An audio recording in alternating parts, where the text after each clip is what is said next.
नमस्कार दोस्तों, स्वागत है आपके अपने YouTube चैनल आरिस्टेक वर्ल्ड में। दोस्तों, इस वीडियो में आपको बताऊंगा कि बिहार में डीएलएड का जो एग्ज़ाम हुआ था उसका आंसर की अब आ चुका है। अब जो है आप आंसर की अपने मोबाइल फ़ोन से डाउनलोड कर सकते हैं और यदि किसी क्वेश्चन पे आपत्ति है तो उसके लिए ऑब्जेक्शन भी ऑनलाइन ही दे सकते हैं। आंसर की को डाउनलोड करने का तरीका और ऑब्जेक्शन करने का पूरा प्रोसेस जो है मैं आपको इस वीडियो में बता दूंगा। बस इस वीडियो को आप अंत तक देखते रहिए। तो चलिए दोस्तों, वीडियो शुरू करते हैं।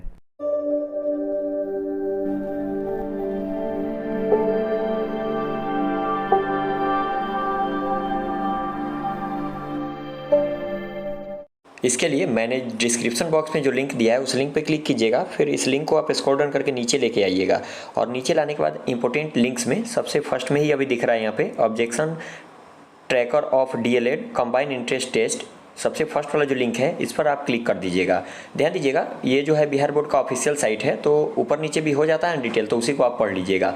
उसके बाद जो है आप स्क्रॉल डाउन करके नीचे लाइए। पहले पासवर्ड का आप जो है यहाँ पे समझ लीजिएगा। पासवर्ड के बारे में यहाँ पे बताया गया है कि आपका जो पासवर्ड है DDMM YYYY के फॉर्मेट में होना चाहिए और सबके बीच में एक जो हाइफन है ना, इसके द्वारा अलग करना है। जैसे मान लीजिए यदि आपका डेट ऑफ बर्थ 1 मई 2000 है तो इसके लिए शुरू में एग्जाम्पल एक दिया हुआ है 1 मई 2000 के लिए। जो फर्स्ट है इसके लिए 01 लगा करके और फिर हाइफन देना है, और फिर जो मई है यानी कि 5वां महीना है 05 लिखना है इसके लिए, फिर हाइफन देना है और 2000 के लिए 2000 ईस्वी लिख देना है। इस तरह का जो है ना आप पासवर्ड के रूप में यूज कीजिएगा अपने डेट ऑफ बर्थ को।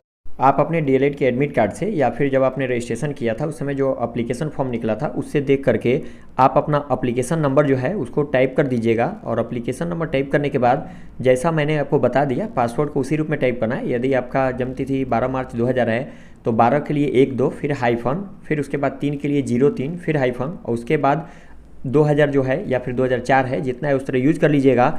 और फिर नीचे जो कैप्चा आपको दिख रहा है जो स्मॉल कैपिटल जैसे है वैसे टाइप कीजिएगा और फिर सब कुछ टाइप करने के बाद जो है लॉगिन पे क्लिक कीजिएगा।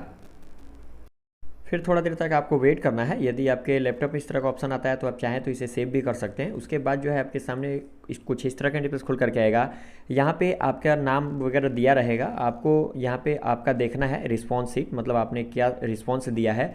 आपको आंसर की डाउनलोड करने के लिए जो व्यू दिया जाता है इस पर आप क्लिक कीजिएगा। व्यू पे क्लिक करने के बाद जो है आपको थोड़ा देर तक वेट करना है। ये पेज जो है ना तब तक रीलोड लेगा और जैसे ही थोड़ा देर वेट कीजिएगा आपके सामने जो है ना यहाँ पे कुछ डिटेल खुल जाएंगे और जो प्रोसेस है वो रुक जाएगा। उसके बाद थोड़ा देर आपको वेट करना है और कुछ समय तक। उसके बाद जो है आपको जो आपका आंसर की है वो आपको दिखाई दे देगा।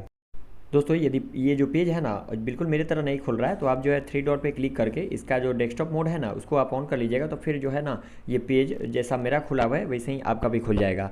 दोस्तों, ये पेज यदि छोटा दिख रहा है तो यदि आप मोबाइल पे या फिर लैपटॉप पे इसको जूम नहीं कर पा रहे हैं तो इसके लिए आपको जो है यहाँ पे जो 75% पॉलिश लिखा हुआ है इस पर आप क्लिक कर दीजिएगा। फिर आप जितना बड़ा चाहते हैं 100% चाहते हैं तो 100% पे क्लिक कर दीजिएगा तो बड़ा दिख जाएगा। फिर यदि आपको और बड़ा करके देखना है तो 150% कर दीजिएगा, 150%। तो इस तरह से जो है ना ये पेज जो है और बड़ा में आपको दिखाई दे देगा। फिलहाल जो है आप 100% पे इसको रखिएगा और आराम से आपको मैच करना है। अब जो है हम आपको बता देते हैं कि इसको जो है आपको किस तरह मिलाना है कि आपका जो 120 क्वेश्चन है उसमें कितने सही हुए और कितने गलत हुए। सबसे ऊपर आपके डिटेल यहाँ पे कुछ दिए रहते हैं। आपको आंसर की मिलाने के लिए आपको स्क्रॉल डाउन करके नीचे लाना है। जैसे मैं आपको बता दे रहा हूँ, यहाँ पे फर्स्ट नंबर जो है आपको फर्स्ट नंबर क्वेश्चन दिख रहा है। आपको जो यहाँ पे 4 गोला दिख रहे हैं और जिस गोला में ब्लैक कलर लगा हुआ है ना वो गोला आपने वहाँ पे ऑनलाइन जब एग्जाम हुआ था उसमें आपने ट्रिक किया है। तो जो गोला लगा हुआ है उसका आईडी लिखा हुआ है, सबका एक आईडी लिखा हुआ है। तो देखिए नीचे जो राइट ऑप्शन आईडी लिखा हुआ है 8001 और 8001 जो है ना वो 4 ऑप्शन में 2 नंबर में है, जबकि तीसरा नंबर पे गोला बना हुआ है। मतलब इन्होंने सी नंबर को सेलेक्ट किया है। इसका मतलब दोनों मैच नहीं किया, एक जो इनका मतलब आंसर है फर्स्ट क्वेश्चन का वो गलत हो गया। इस तरह से आप गिनिएगा। फिर देख लीजिए सेकंड नंबर में यहाँ पे 13003 जो है ये आईडी वाला ऑप्शन सही है, जिसमें 13 और ये जो चुने हुए हैं 1300 जो है 4 को चुने हुए हैं और 13003 जो है ना वो 4 नंबर में आपको दिख रहा है। तो ये भी जो है ना दूसरा क्वेश्चन भी इनका गलत हो गया। इस तरह से आपको मिला लेना है कि नीचे जो राइट ऑप्शन का आईडी है वो कितना शो कर रहा है, क्या आपने जितना नीचे शो कर रहा है उतना ही अगर ऊपर भरा हुआ है तब जो है उसको आपको सही में गिन लेना है। इस तरह से सारे क्वेश्चन को 120 का जो 120 क्वेश्चन है सबको जो है आपको इंडिविजुअली मतलब एक एक करके भगा भगा करके आपको मैच कर लेना है और इस तरह आपको देख लेना है कि आपका जो है टोटल कितना सही हो रहा है। आंसर की मिलाने का तरीका आप जान चुके हैं। अब फिर आपको बता देते हैं कि इस पर आपको ऑब्जेक्शन कैसे देना है। इसके लिए मान लीजिए जैसे मैं आपको फर्स्ट नंबर क्वेश्चन जो है आपको दिखा दे रहा हूँ। जैसे मान लीजिए फर्स्ट नंबर यहाँ पे आपको क्वेश्चन इसमें जो है ये जिनका है उन्होंने जो क्वेश्चन आईडी है और क्वेश्चन का ऑप्शन आईडी है 8003 उसको सेलेक्ट किया है, मतलब सी नंबर को सेलेक्ट किया हुआ है। जो राइट ऑप्शन आईडी आपको दिख रहा है वो 8001 दिख रहा है। कहने का मतलब है 8001 जो है ना ऑप्शन में बी नंबर में दिख रहा है। कहने का मतलब है इसके अनुसार मतलब फर्स्ट नंबर क्वेश्चन का राइट आंसर बी है और इन्होंने जो है सी को सेलेक्ट किया है। अगर मान लीजिए उनको लगता है कि नहीं सी ही सही है तो उसके लिए जो ऑब्जेक्शन दिया हुआ था उस पर जो है आप क्लिक कर दीजिएगा।